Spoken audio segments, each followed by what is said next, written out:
Hi friends, welcome to Pendrive Study. நம்ம இன்னைக்கு வரப்போகிற TNPSC as well as TNU SRP எக்ஸாமுக்கு யூஸ்ஃபுல்லாக இருக்கிற மாதிரி கரண்ட் அஃபேர்ஸ் நடப்பு நிகழ்வுகள் தான் நம்ம பார்க்க போகிறோம். சரிங்களாங்க. இது நம்ம பொதுத்தமிழ், ரீசனிங், திருக்குறள், மென்டல் எபிலிட்டி, டிஎன்யூ எஸ்ஆர்பிக்கான previous year question, TNPSC general studies previous year question எல்லாமே கொடுக்குறோம். நம்ம இன்னைக்கு கரண்ட் அஃபேர்ஸ் பற்றி பேசுவோம். சரிங்களாங்க. அதாவது கொரோனாவுக்கு முன்னாடி, கொரோனாவுக்கு அப்புறம், அதாவது கொரோனாவோடு சேர்ந்து தான் அந்த யூனிட் 8 அண்ட் யூனிட் 9 அவங்க டிஎன்பிஎஸ்சி சிலபஸில் ஆட் பண்ணாங்க. அதுக்கப்புறம் கரண்ட் அஃபேர்ஸ்லேருந்து அதிகமாக கொஸ்டின் கேட்கப்படுறது இல்லை, அதுதான் உண்மை. சரிங்களா. இப்போ அவங்க ரிவைஸ்டு சிலபஸில் கரண்ட் அஃபேர்ஸை அங்கங்கே எடுத்துகிட்டு போய் சேர்த்துட்டாங்க, ஜியாகிரஃபியில், எக்கனாமியில், அங்கங்கே. ஸோ கண்டிப்பாக கரண்ட் அஃபேர்ஸ்லேருந்து கொஸ்டின் நிறையா தான் வரப்போகுது.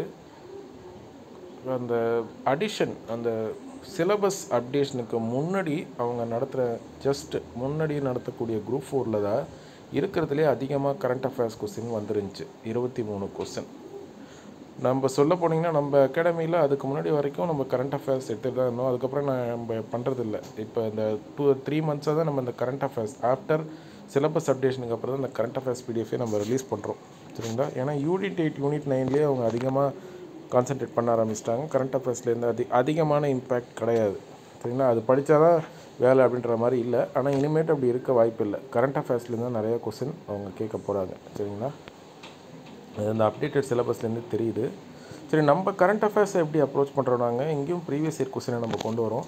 கரண்ட் அஃபேர்ஸ் நடப்பு நிகழ்வுகள்னால் ஒன்றும் கிடையாது, டெய்லி நியூஸ் பேப்பரில் வர செய்திகள் தான். அதில் இந்த அரசியல் செய்தி, சினிமா செய்தி, ப்ளஸ் இந்த ஆக்சிடென்ட்ஸ், மர்டர்ஸ், அதெல்லாம் அந்த நியூஸெல்லாம் கொஞ்சம் தள்ளி வச்சிட்டோம்னா மீதி இருக்கிறது இந்த 11 டாபிக் தான். Tamil Nadu, other state news, national, international, science and technology, environment, defence and military, economy, books and authors, reports, ranking, indices, awards and honours, appointment, sports, days and themes. சரிங்களா. இவ்வளோ தான் இருக்குது. நீங்கள் இதையே நீங்கள் ஃபாலோ பண்ணுங்கள். அது எல்லா எக்ஸாம்ஸுக்கும் நீங்கள் பயன்படுத்திக்கலாம். டிஎன்பிஎஸ்சி, டிஎன்எஸ்ஆர்பி, எஸ்எஸ்சி, ஆர்ஆர்பி எல்லாத்துக்கும் இவ்வளோ தான். சரிங்களா. ஈவன் யூபிஎஸ்சி கூட, யூபிஎஸ்சி கொஞ்சம் டீப்பாக படிக்கணும். பட் இருந்தாலும் மேலோட்டமாக கேட்குற கொஸ்டினுக்கு இது போதும். சரிங்களா. இப்போ நீங்கள் பார்த்தீங்கன்னா அந்த 11 டாப்பிக்கை நம்ம எடுத்துக்கிட்டு ஒவ்வொரு டாப்பிக்லையும் என்ன பண்ணியிருக்கோன்னா இது வரைக்கும் கேட்ட ப்ரீவியஸ் இயர் கொஸ்டின். இப்போ ஃபார் எக்ஸாம்பிள் ஃபஸ்ட்டு ரேங்கிங் இருக்கும். அதில் லாஸ்ட் 1.5 இயர் மட்டும் நான் எடுத்துக்கிட்டேன். அதில் கேட்ட ப்ரீவியஸ் இயர் கொஸ்டின். ஏன் followed by September to March current affairs, 2 medium of student use பண்ணுற மாதிரி. அப்படியே அடுத்தது அவார்ட்ஸ் அண்ட் ஆனர்ஸ் இருக்கும். இது வரைக்கும் கேட்ட previous year question followed by என்னது September to March current affairs. சரிங்களா. இதில் நான் எல்லாத்தையும் ஆட் பண்ணிட்டேன். இந்த நேஷ்னல் அவார்ட்ஸு, ஆஸ்கர் அவார்ட் கூட நம்ம ஆட் பண்ணிட்டோம். சரிங்களா. அது மாதிரி அப்பாயின்மெண்ட்ஸ் அப்படியே போயிட்டே இருக்கும்.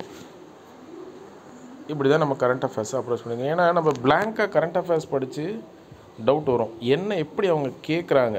டிஎன்பிஎஸ்சி அண்ட் டிஎன்யூஎஸ்ஆர்பி கொஸ்டின் ரெண்டுத்தையுமே நான் எடுத்துக்கிட்டேன். லாஸ்ட் இயர் டிஎன்யூஎஸ்ஆர்பி நடத்தலை, அதனால் அதுக்கு முன்னாடி இருக்க இதை எடுத்துக்கிட்டேன் நான். சரிங்களாங்க. அவ்வளோதான். நீங்கள் கோ த்ரூ பண்ணுங்கள், உங்களுக்கு யூஸ்ஃபுல்லாக இருக்கும்.